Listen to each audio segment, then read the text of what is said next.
तो नेक्स्ट जो हमारी राशि है, नेक्स्ट जो टॉपिक हम इस गति वाले चैप्टर में पढ़ेंगे वो है आपका भौतिक राशियाँ। ठीक है, भौतिक राशियाँ यानी फिज़िकल क्वांटिटी।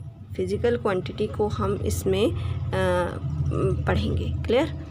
तो सबसे पहले जो फिज़िकल राशियाँ हैं, यानी हमने अभी तक गति के बारे में पढ़ा है, गति की डेफिनेशन पढ़ी है, गति को समझा है।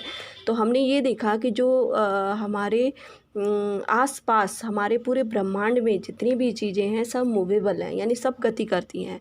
हवा को देख लीजिए, और आप इवन हमारी ब्लड को देख लीजिए, हमारा जो ब्लड सर्कुलेट होता है that is also moving.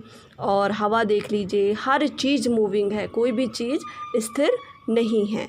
But अगर हम पृथ्वी में हैं और हमें कोई चीज़ मूव होते हुए नहीं दिखाई दे रही है, तो वो हमारा स्थिर बिंदु है कि हम कहाँ से देख रहे हैं उसको। ठीक है, अगर इस पृथ्वी के बाहर से जाएंगे तो सारी चीज़ मूवेबल हैं। क्लियर? तो हमने गति को समझ लिया है। अब गति को, क्योंकि इतनी इम्पॉर्टेंट चीज़ है, हर चीज़ मूवेबल है, तो इसको मापा जाना बहुत ज़रूरी है। ठीक है, तो इसको और आज अच्छे से समझने के लिए, इसको और अच्छी स्टडी करने के लिए हम कुछ नया टॉपिक देखेंगे अभी। जैसे वो क्या है, भौतिक राशियाँ यानी फिज़िकल क्वांटिटीज़। तो फिज़िकल क्वांटिटीज़ क्या होती हैं? वो राशियाँ जिनको मापा या तोला जा सकता है। ठीक है, फिज़िकल राशियाँ किन्हें कहते हैं, यानी भौतिक राशियाँ किन्हें कहते हैं, जिनको कि नापा या तोला जा सकता है। ठीक है, जैसे द्रव्यमान हो गया, बल हो गया, दाब हो गया, लंबाई होगी, आयतन हो गया, इन सब को हम नाप भी सकते हैं और तोल भी सकते हैं। क्लियर? तो अब भाई जैसे द्रव्यमान है, हम बोलेंगे 2 किलो आलू, नाप सकते हैं ना। बल है तो वही कितने न्यूटन बल लगाया है। दाब है तो दाब का जो यूनिट होगी कि कितना हम उस पर प्रेशर लगाएंगे। इस तरीके से लंबाई है, लंबाई यानी लंबाई का, चाहे वो गहराई हो, ऊंचाई हो या चौड़ाई हो, वो सब आती तो लंबाई में ही है। ठीक है, तो इस तरीके से ये कुछ यूनिट्स ऐसी हैं जो कि हम जिन्हें नाप भी सकते हैं और तोल भी सकते हैं। तो that are called physical quantities. Clear? अब आपके दिमाग में एक और चीज़ आ रही होगी कि वे कौन सी चीज़ें हैं,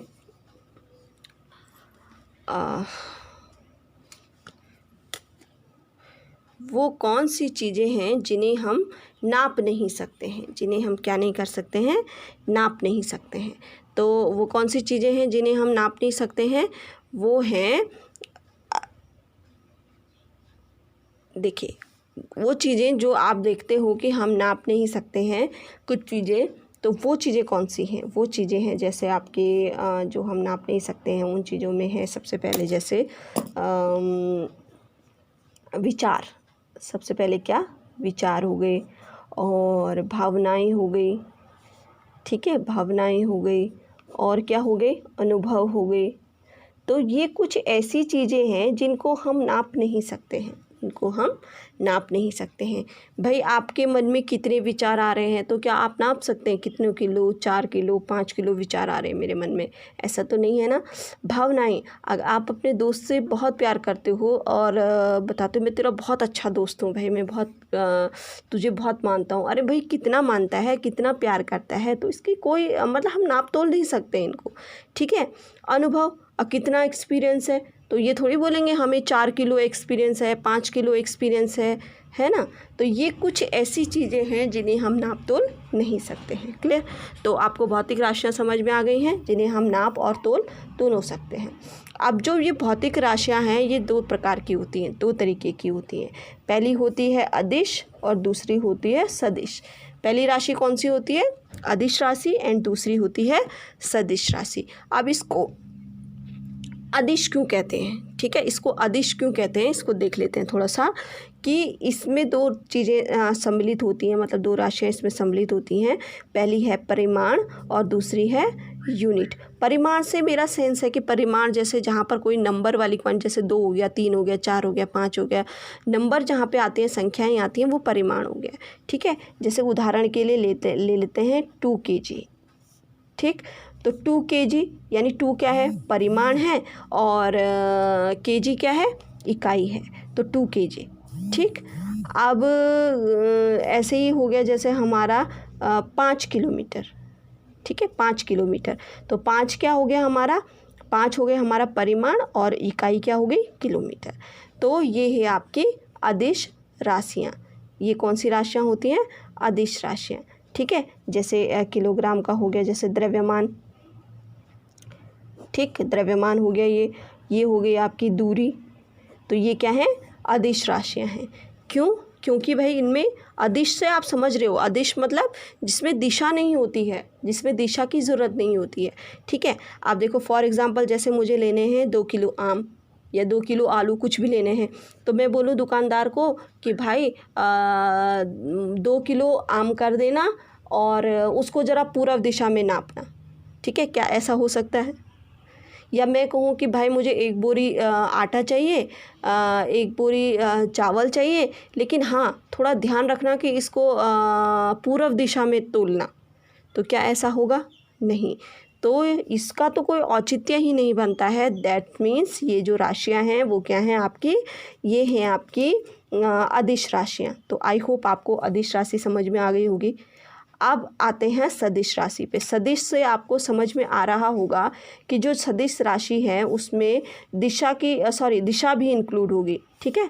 तो परिणाम हो गया, इकाई हो गई और प्लस दिशा हो गई, ठीक है। तो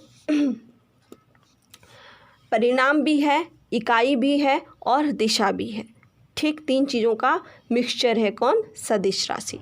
अब सदिश राशि को हम कैसे देखेंगे? देख लीजिए, जैसे कि कोई एरोप्लेन है, ठीक है। अब एरोप्लेन को सपोज़ जैसे एरोप्लेन को जाना है देहरादून से दिल्ली जाना है, ठीक।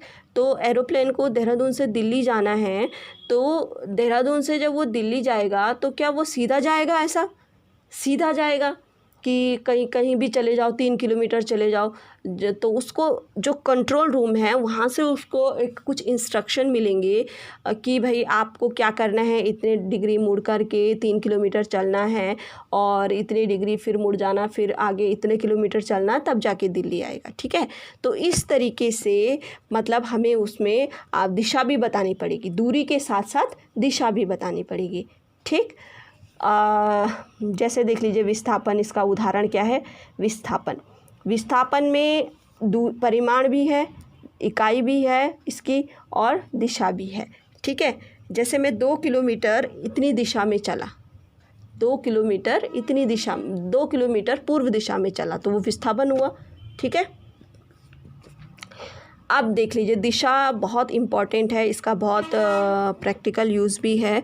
जैसे कभी मान लो आप कि आप सपोज़ कभी रेगिस्तान में चले गए और आपको पता ही नहीं है कि कहाँ जाना है, किस दिशा में जाना है, तो क्या करेंगे? सबसे पहले दिशा का ज्ञान करेंगे ना, हमारे जहाँ पे पूरब होगा पूरब को देख लेंगे और फिर हमें सब पीछे की तरफ पश्चिम दिशा होती है, फिर इधर दाएं इधर बाएं, ऐसे करके हम पता लगा सकते हैं कि दिशा कहाँ जाना है हमने, ठीक। ऐसे ही जंगल में कभी खो गए तो यही चीज़ें होती हैं। और एरोप्लेन जो उड़ते हैं हमारे, अब वहाँ पे कोई साइन बोर्ड थोड़ी लगा हुआ है आकाश में, ऊपर आसमान पे कि भाई अब लेफ़्ट मुड़ो, अब राइट मुड़ो, अब यहाँ जाओ, अब वहाँ जाओ, ऐसा कुछ नहीं होता है। तो वो कंट्रोल रूम से बताना पड़ता है कि इस दिशा में जाओ, इतनी डिग्री मुड़ो, क्योंकि वहाँ पे दिशा का कोई साइन नहीं होता, तो इतनी डिग्री मुड़ो आप वहाँ पे। तो इस तरीके से कुछ राशियाँ क्या होती हैं? सदिश राशियाँ होती हैं। जैसे विस्थापन हो गया, बल हो गया, बल भी क्या है? एक सदिश राशि है। भाई बल लगा रहे हैं तो किस दिशा में लगा रहे हैं? ये थोड़ी कि बल ऐसी हम किसी दीवार को या किसी चीज़ को धक्का दे रहे हैं, तो ये थोड़ी कहीं भी धक्का कुछ भी कर लो, ठीक है। तो बल की एक दिशा होती है, उस दिशा में हम उस पर बल लगा रहे हैं, ठीक है। उस दिशा में उस पर हम क्या कर रहे हैं? बल लगा रहे हैं। तो ये बल भी क्या हो गई? एक सदिश राशि हो गई। तो ये भौतिक राशियाँ थी, इसी में हम आगे और पढ़ेंगे। अभी दूरी समझेंगे। अब हम मतलब इस चैप्टर में आने वाला कुछ डेफिनेशंस हैं उनको हम समझेंगे, उनको बिना समझे हम आगे नहीं बढ़ सकते चैप्टर में, ठीक है।